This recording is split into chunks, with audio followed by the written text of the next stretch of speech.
सर्वांना नमस्कार. PMG educational चॅनलमध्ये मी प्रतिभा गोसावी तुमचं सर्वांचं स्वागत करते. आज आपण मॉड्यूल क्रमांक 12 या विषयीची गतिविधी 2 आणि 4 आणि मुख्य प्रश्नोत्तरी आज आपण ह्या व्हिडिओमध्ये पाहणार आहोत. आता आपण मॉड्यूल क्रमांक 12 मधील दूसरी गतिविधि पाहूया. सत्य है या असत्य चुने. यह छात्रों और शिक्षक के समय और प्रयास को नहीं बचाता है. यह विधान असत्य है. यह सभी छात्रों को आसानी से दिखाई देता है और चर्चा के बिंदु को याद करने का लगभग कोई मौका नहीं देता. यह भी विधान असत्य है. यह एक अवधारणा या सिद्धांत को दर्शाता है. यह विधान सत्य है. इसमें एक सक्रिय छात्र भागीदारी होती है. यह असत्य विधान है. यह छात्रों में विचारधारा का आरंभ करता है. यह सत्य विधान है. तर इथे 5 क्वेश्चन होते, आपण ते 5ही सोडवलेले आहे. आता आपला आन्सर आपण सबमिट करणार आहोत आणि इथे आपला स्कोर 5 पैकी 5 आपले क्वेश्चन इथे बरोबर आलेले आहे. आता आपण मॉड्यूल क्रमांक 12 मधील गतिविधि 4 पाहूया. अपनी समझ की पड़ताल करें. त्यामध्ये आघातवर्धनीय और वे वस्तुएं जो आघातवर्धनीय नहीं है ये चुने. बोतल और किताब, ये वस्तु आघातवर्धनीय नहीं है, यावर क्लिक करूया. कागज का टुकड़ा, ये भी आघातवर्धनीय नहीं है.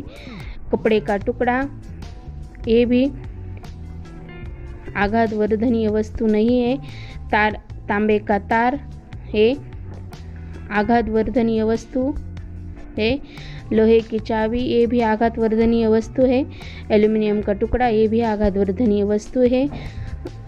अशा प्रकारे इथे 6 क्वेश्चन होते, 6 सोडवलेले आहेत. आपण एकही स्किप केलेला नाही. आता सबमिट करूया आणि इथे पहा आपले 6 पैकी 6 क्वेश्चन इथे बरोबर आलेले आहे. आता आपण मॉड्यूल 12 मधील शेवटची प्रश्नोत्तरी पाहूया. मुख्य प्रश्नोत्तरी त्यामधील पहिला प्रश्न आपल्या समोर आहे. शिक्षक ने शिक्षार्थियों को हर्बल उद्यान में अपनी ऊंचाई का उपयोग करते हुए पौधों की तुलनात्मक लंबाई मापकर तथा धागे का उपयोग करते हुए पौधों के तन के सतह को छूते हुए मोटाई मापकर डेटा का संग्रह करने के लिए एक गतिविधि शामिल करते हैं. तर इस गतिविधि को करने के दौरान शिक्षार्थी कौन सी विज्ञान प्रक्रिया कौशल से गुजरेंगे. निम्नलिखित को देखो. तर इथे पहा खाली ॲरो आहे, त्यावर क्लिक करून आपण खालचं त्यातील पर्याय आपण वाचणार आहोत आणि वाचल्यानंतर खाली जे 4 पर्याय दिले आहेत त्या 4 पर्यायांपैकी आपण दूसरा पर्यायावर क्लिक करणार आहोत. त्यानंतर पुढचा प्रश्न आहे. शिक्षक ने छात्रों को नोटबुक में अपनी पसंद के पौधों के स्केच बनाने और उसे रंगने, चित्र लेने और कोलाज बनाने के लिए एक गतिविधि में शामिल किया है. परत इथे आपण त्या बाणावर क्लिक करून प्रश्न वाचून घेणार आहोत. इस गतिविधि के माध्यम से शिक्षक निम्नलिखित मुख्य अवधारणाओं में से शिक्षार्थियों के बीच निर्माण करने की कोशिश कर रहा है.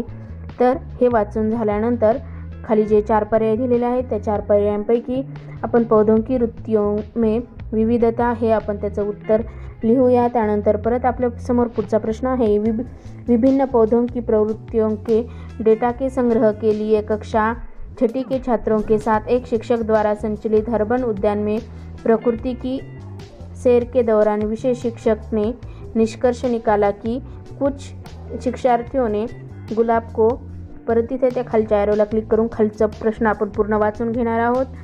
पेड़ और सुनहरे सेब को झाड़ी बताया. शिक्षक का उद्देश्य इस प्रकृति भ्रमण गतिविधि के माध्यम से शिक्षार्थियों में निम्नलिखित में से कौन सी दक्षताओं का विकास करना है.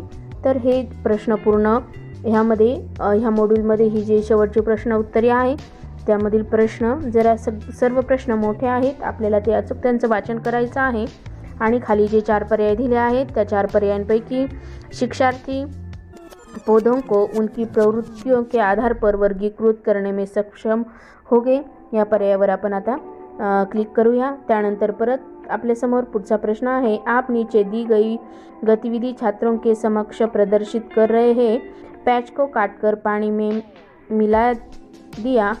अब यह जल धनात्मक लिटमस परीक्षण दिखाएगा. इसके कारण का अध्ययन करते हैं. तर हा प्रश्न वाचून झाल्यानंतर आपल्याला खाली जे 4 पर्याय दिलेले आहेत त्या 4 पर्यायांपैकी अपन अचूक पर्यायावर क्लिक करणार आहोत। अम्ल उस विलयन में बनता है जो नीचे नीले लिटमस को लाल कर देते हैं, या पर्यायावर आपण क्लिक करूया।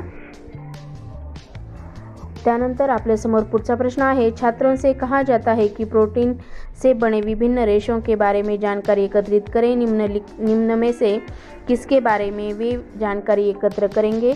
तर आपल्याला हे जे 4 पर्याय दिले आहेत त्या 4 पर्यायांपैकी आपण त्यांचं वाचन करूया आणि वाचन केल्यानंतर आपण रेशम या पर्यायावर आपण क्लिक करूया। त्यानंतर पुढचा प्रश्न आपल्या समोर आहे, कक्षा में घोल के बारे में चर्चा करते हुए आप एक शिक्षार्थी विद्यार्थी को पानी में किसी पदार्थ को डालने के लिए आमंत्रित करते हैं। पदार्थ की निश्चित मात्रा को जोड़ने के बाद वह पात्र नीचे दिखाई देने लगता है। आप छात्रों से कौन से निष्कर्ष की अपेक्षा करते हैं। तर इथे पण खालचा एरो दाबून पूर्ण प्रश्न आपण वाचून घेणार आहोत आणि नंतर आपल्यासमोर जे 4 पर्याय आहेत त्या 4 पर्यायांपैकी घोल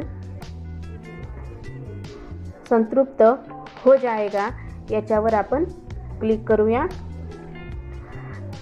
त्यानंतर पुढचा प्रश्न आपल्या समोर आहे, आप छात्रों को यह महसूस करने में मदद करना चाहते हैं कि सभी ध्वनियाँ मनुष्य के लिए श्रव्य नहीं है। आपकी राय में इसकी सबसे प्रभावी कार्यनीति क्या हो सकती है। तर या प्रश्नाच्या उत्तरासाठी आपल्या स्क्रीनवर हे जे 4 पर्याय दिलेले आहेत त्या 4 पर्यायांपैकी आपल्याला परियोजना या पर्यायावर आपण काय करूया, क्लिक करूया। त्यानंतर पुढचा प्रश्न आपल्या समोर आहे, ध्वनि उत्पन्न करने के विभिन्न तरीकों का परिचय कराने के लिए पड़ोसी कक्षा के एक शिक्षक अपने विद्यार्थियों को किसी भी तरीके के ध्वनि उत्पन्न करने का अवसर देने की योजना बना रहे हैं, लेकिन आप नहीं चाहते कि आप छात्र अशांत हो। आप उस शिक्षक को क्या करने की सलाह देंगे। तर हा पण मोठा प्रश्न आहे आणि हा पण आपण खालच्या एरोवर क्लिक करून आपण पूर्ण प्रश्न वाचून घेणार आहोत आणि पूर्ण प्रश्न वाचल्यानंतर आपल्यासमोर स्क्रीनवर जे 4 पर्याय दिलेले आहेत त्या 4 पर्यायांपैकी विद्यार्थियों को गतिविधि करने के लिए सभी कक्षाओं से दूर खेल के मैदान में ले जाए यावर आपण क्लिक करूया। त्यानंतर पुढचा प्रश्न आपल्या समोर आहे, मीरा आपकी कक्षा में एक दृष्टिबाधित छात्रा है। निम्नलिखित में से कौन सा दृष्टिकोण आप उसका समावेश सभी गतिविधियों में सुनिश्चित करने के लिए अपनाएंगे। तर आपल्या समोर स्क्रीनवर जे 4 पर्याय आहेत त्या 4 पर्यायांपैकी ते सर्व पर्याय आपण लक्षपूर्वक वाचायचे आहे आणि वाचल्यानंतर आपल्या असे लक्षात येते की सभी दृष्टिकोनों का मिश्रण हे त्याचं अचूक उत्तर असणार आहे। त्यासाठी आपण त्यावर क्लिक करूया। त्यानंतर पुढचा प्रश्न आपल्या समोर आहे, भारत में स्कूली शिक्षा के किस चरण में विज्ञान को एक अलग विषय शास्त्र के रूप में शुरू किया जाता है। तर हे जे 4 पर्याय आहेत आपल्या समोर ते 4 पर्याय वाचून झाल्यानंतर आपण उच्च प्राथमिक या पर्यायावर आपण क्लिक करूया। अशा प्रकारे टोटल क्वेश्चन होते 10 क्वेश्चन आपण सोडवलेले आहे आणि ते आपण आता सबमिट करणार आहोत। तर सबमिट केल्यानंतर अशा प्रकारे आपले 10च्या 10 आपले क्वेश्चन बरोबर आलेले आहे। तर अशा प्रकारे आपण हे मॉड्यूल क्रमांक 12 त्यातील गतिविधी 2 आणि 4 आणि मुख्य प्रश्नोत्तरी आपण ह्या व्हिडिओमध्ये पाहिलेली आहे। तुम्हाला जर व्हिडिओ आवडला असेल तर व्हिडिओला लाईक करा, शेअर करा आणि नवनवीन शैक्षणिक व्हिडिओ पाहण्यासाठी, निष्ठा प्रशिक्षणाविषयीचे अपडेट पाहण्यासाठी, इयत्ता 1ली ते 4थीचे शैक्षणिक व्हिडिओ पाहण्यासाठी या PMJ एज्युकेशनल चॅनेलला सबस्क्राईब नक्की करा। थँक्यू।